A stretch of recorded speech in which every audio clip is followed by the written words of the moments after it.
పెళ్ళైనా పండగైనా వేడుక ఏదైనా పట్టు చీరల ప్రత్యేక వేదిక వారాహి సిల్క్స్.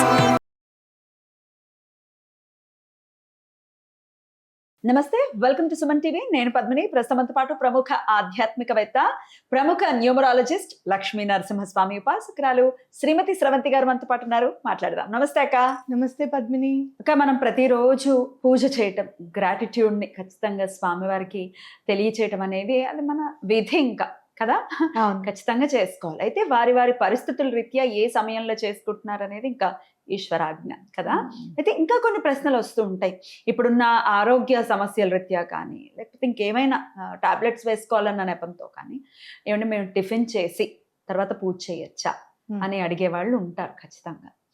లేకపోతే ఇంట్లో తిడుతూ ఉంటారు కూడా, నువ్వేనా ఫస్ట్ తిను, నువ్వు గంటలు గంటలు పూజ చేసుకుంటూ తినకుండా ఉంటే ఎట్లా అంటే, కొంతమంది ఎక్కువ చేస్తూ ఉంటారు కదా, ఎక్కువసేపు చేసుకుంటూ అప్పుడు తిట్లు తింటూ ఉంటారు. అసలు ఎట్లా దీన్ని ఎలాగ చూడాలి? టిఫిన్ చేసి పూజ చేయొచ్చా? చెప్తాను పద్మిని. పూర్వం ఏంటి అంటే పొద్దున్నే బ్రహ్మముహూర్తంలో లేవండి. ఎందుకు అని చెప్పారు అని అంటే, మనకి ఎప్పుడైతే ఆకలి జనరేట్ అవుతుందో, అంటే సూర్యుడు ఉదయిస్తున్న కొద్దిగా మనకి కొంచెం ఆకలి జనరేట్ అవుతుంది. మన దాంట్లో బ్రేక్ఫాస్ట్ నిండుగా తినమని చెప్పరు మన సనాతన ధర్మంలో. నాకు తెలిసినంత మటుకు మధ్యాహ్న భోజనమే మనకి ఇంపార్టెంట్. ఓకేనా? నైట్ తక్కువ తినమని చెప్తారు. అంటే బ్రేక్ఫాస్ట్ చాలా హెవీగా చేయమని మాత్రం మనకేం చెప్పరు. ఓకే. అయితే అట్లా మనం పూజ అయిపోయిన తర్వాత ఎంతో కొంత అల్పాహారం తిని తర్వాత భోజనం తినడం అనేది అలవాటు అయిపోయింది. కానీ ఈ రోజుల్లో ఏమైంది అంటే, పిల్లల్ని స్కూల్కి పంపించి, హస్బెండ్ని పంపించిన తర్వాత వంట ముందు ప్రిపరేషన్స్, తర్వాత నెమ్మదిగా స్నానం చేయకుండా ఉండే సందర్భాలు కూడా ఉంటాయి ఒక్కొక్కసారి. లేదు ఫ్రెష్ అప్ అయిన తర్వాత పూజ చేసుకుందాం అనే టైంకి ఆల్మోస్ట్ 10-10:30 అయిపోతుంది పూజ గదిలోకి వెళ్ళేటప్పటికి. ఇంత పని చేసిన తర్వాత తినకపోతే అదొక ప్రాబ్లం. అదొకటి. 35-40 క్రాస్ చేసేటప్పటికి ఈ మంచి ఫుడ్ మనకి ఏదైతే కార్బోహైడ్రేట్ ఫుడ్ దొరుకుతుందో, షుగర్ ఫ్యాక్టరీని బాడీలోనే జనరేట్ చేస్తుంది. డయాబెటీస్ వల్ల, మెయిన్ బీపీ డయాబెటీస్ వల్ల కూడా తినకుండా పూజ చేయడం అనేది కష్టంగా మారుతుంది. నా ఉద్దేశం ఏంటి అని అంటే, శరీరాన్ని కూడా మనం ఇబ్బంది పెట్టకూడదు. కాలమాన పరిస్థితుల దృష్ట్యా మనకి ఏదన్నా ఇబ్బందిగా ఉంది అని అనుకుంటే కనుక దాన్ని అంటే మనం ఎట్లా దాన్ని మనం మేనేజ్ చేయగలుగుతాం అనేది చూసుకోవాలి. తినకుండా కొంచెం ప్రోటీన్ వాటర్ తాగడం, లేకపోతే నట్స్, సీడ్స్ ఇప్పుడు ఇవన్నీ ఉన్నాయి కదా తెలిసినవే మనకి, వాటితో కొంచెం షేక్ చేసుకొని తాగడము, ఇలాంటివి బలమైన ఆహారం, ఫ్రూట్స్ అవి కూడా బలంగా ఉండేవి తినడం అనేది చూసుకోవాలి. ఏవి పరగడుపును తినొచ్చు ఫ్రూట్స్, పరగడుపును తినకూడదు అనేవి కూడా ఉన్నాయి. మ్యాంగో పరగడుపును తినకూడదు. ఏం తినకుండా మ్యాంగో తినకూడదు. పొద్దున్నే తిన్నానక్క, ఏం తినకుండా మ్యాంగో తినకూడదు. ఎప్పుడు కూడా ఏమవుతుంది? వామిటింగ్స్ అవుతాయి.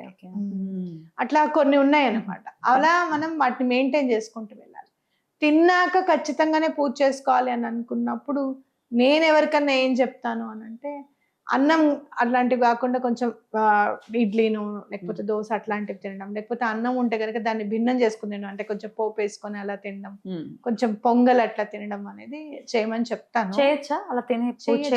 తిన్నాక స్నానం చేసి చేయొచ్చు. ఇప్పుడు మనకి నేను బీపీ టాబ్లెట్ వేసుకోవాలి ఖచ్చితంగా. వేసుకున్న తర్వాత నాకు ఆకలి వేస్తుంది, పూజ మీద ధ్యాస ఉండదు, ఆకలి వేస్తూ ఉంటుంది, నీరసం వచ్చేస్తూ ఉంటుంది. అప్పుడు ఏం చేస్తాం?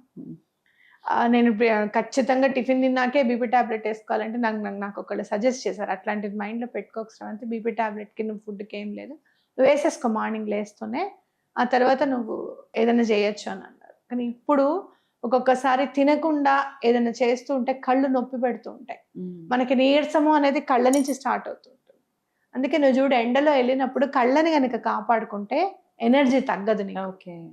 అందుకే గ్లాసెస్ వేసుకుంటే ఎనర్జెటిక్ గా ఉంటాం మనం కొంచెం. కాబట్టి తిని పూజ చేసుకోవడంలో తప్పు లేదు అనేది నా భావన. దానికి నేనేం ప్రత్యామ్నాయం చూసుకున్నాను అని అంటే, తిన్నాక ఫ్రెష్ అవుతాను, మళ్ళీ స్నానం చేస్తాను, ఫ్రెష్ అవుతాను. ఆ బట్టలతో పూజ గదిలోకి ఎటువంటి పరిస్థితులను వెళ్ళను. తిన్న బట్టలతో కూడా వెళ్ళకూడదు. అంటు కదా, అంటు కాబట్టి బట్టలు మార్చేసుకొని పూజ చేసుకుంటాం. అలా అనుకున్నాం అనుకో, ఇంకా తినేవాళ్ళు అసలు పూజకి వెళ్ళడానికి కుదరదు. ఇంకో విషయం చెప్తున్నా, ఏదన్నా పూజ అంటే ఏంటంటే బుక్స్ చదవడం అనేది ఎక్కువగా పెట్టుకోండి. స్తోత్రాలు చదవడం ఒకటి, ఆ తర్వాత ఒక గ్యాప్ ఉంటుంది. మీరు ఒక స్తోత్రం ఏదన్నా అనుకున్నారు, ఇవాళ లలిత సహస్రం అనుకున్నారు అనుకో, ఒక 21 days చేస్తాం. చేసిన తర్వాత అమ్మవారికి నివేదన పెట్టింది, కొంచెం తినేసేయండి. మార్నింగ్ పూజ చేయకుండానే అమ్మవారికి గబగబా చేసేసుకొని లలిత సహస్రం చదవడం 1/2 అవర్ పడుతుంది. ఒక గంట ముందు లేస్తే తినకుండా చేసేసుకోవచ్చు. అవును, 1/2 అవరే. లలిత సహస్రం చదివితే అన్ని చదివినట్టే. ఇంకా అవునా కదా, వినాయకుడికి చదువుకొని లలిత చదువుకున్నారనుకో అన్ని చదివినట్టే. అది చదువుకొని మీరు బయటకు వచ్చేసి కొంచెం టిఫిన్ తిన్న తర్వాత ఫ్రీ టైం ఉంటుంది మనకి. అంటే జనరల్గా ఇంట్లో ఉన్న ఆడవాళ్ళకి చెప్తున్నాను, ఆ టైంలో బుక్స్ చదవండి. శ్రీపాద శ్రీవల్లభుల చరితామృతమో లేకపోతే గురు చరిత్ర ఒక అధ్యాయం చదవడము, అలాంటివి చేయడం అనేది చాలా ఇంపార్టెంట్. ఎందుకంటే ఆధ్యాత్మికంగా అప్పుడు అనలైజేషన్ ఏర్పడుతుంది.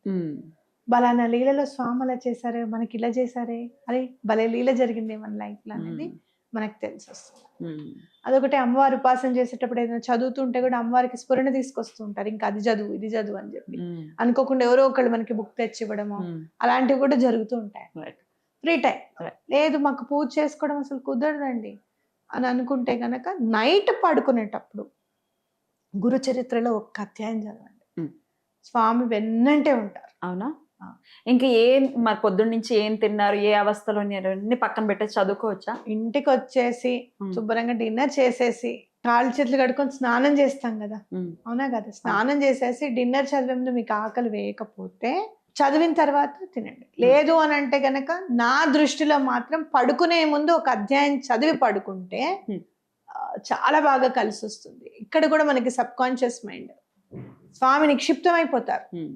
ఖచ్చితంగా పనులు అవుతాయి ఏదనుకుంటే. అద్భుతం. పడుకునే ముందు సిద్ధమంగళ స్తోత్రం కూడా చదవచ్చు అని అంటారు కదా. అవును, ఏదైతే మనం అనుకుంటూ పడుకుంటామో అది ఖచ్చితంగా అవుతుంది. గ్యారంటీగా సబ్ కాన్షియస్ మైండ్ అది రిసీవ్ చేసుకుంటుంది. చాలా చక్కగా తెలియజేశారు అక్క. డెఫినెట్ గా ఎలా ఏం చెయ్యాలి అని సంశయంలో ఉన్న వాళ్ళకి మీరు చెప్పిన మాటలు కానీ మీరు ఇచ్చిన సజెషన్ కానీ చాలా యూస్ఫుల్ గా ఉంటుంది. థ్యాంక్ యూ అక్క. నమస్తే. నమస్తే.